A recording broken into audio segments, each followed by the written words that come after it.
किसी से इतने लिप्त भी न हो जाएं कि जिसके अभाव में अपने समृद्ध जीवन को ही भूल जाएं।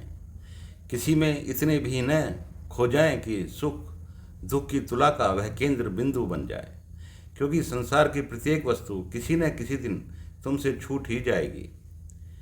जीवन साथ है और वे जो साथ थे, साथ हैं और कभी साथ होंगे, सब साधन है।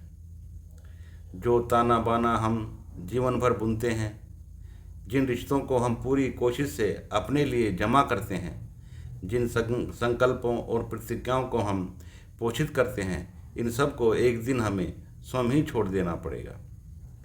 इन सब से जो ज्ञान और अनुभव हमें प्राप्त हुआ है, केवल वही अमर है। धन संपत्ति रिश्ते नाते सब अनिवार्य तो हैं, परंतु साधन है और आत्मा साध्य है।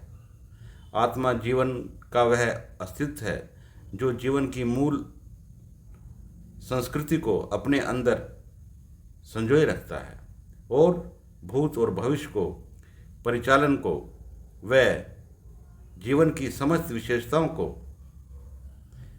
अपने आप में उसी तरह संग्रहित रखता है जिस तरह पीपल का बीज पीपल की समस्त विशेषताओं को अपने आप में संग्रहित रखता है।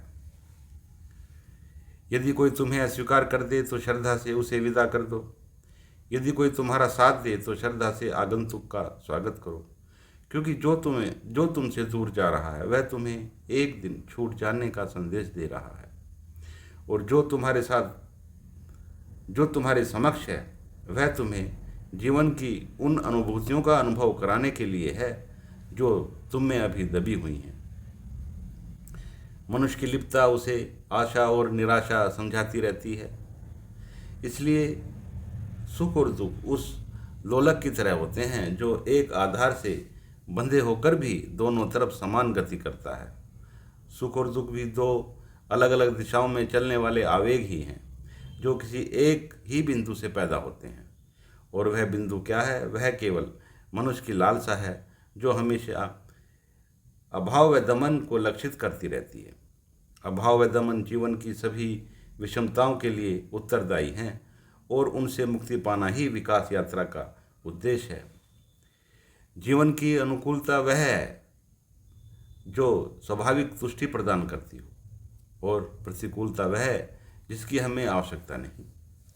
जीवन की परिधि के वे सारे तत्व जो जीवन को संचालित करते हैं, अनुकूलता का अनुभव कराते हैं। प्रत्येक मन उन्हीं की खोज करता है और उन्हीं के लिए श्रम करता है। निर्लिप्तता तभी सुख देती है जब पूर्णता हो। सिद्धांतों को थोपने या अपना लेने से कभी सुख नहीं मिलता, क्योंकि शब्द और सिद्धांत कभी एहसास के समतुल्य नहीं हो सकते। संसार में बहुत से लोग ऐसे हैं जो भ्रमवश साधन और साध में अंतर को कभी समझ नहीं पाते। परंपराएं, आस्थाएं और सांप्रदायिक अहंकार एहसासों की आवाज़ों को कभी उठने नहीं देता। शब्द, सिद्धांत और भाषाएं उस व्यक्ति के मार्ग में बाधाएं हैं जो अपने एहसासों से जीवन की तलाश करता है।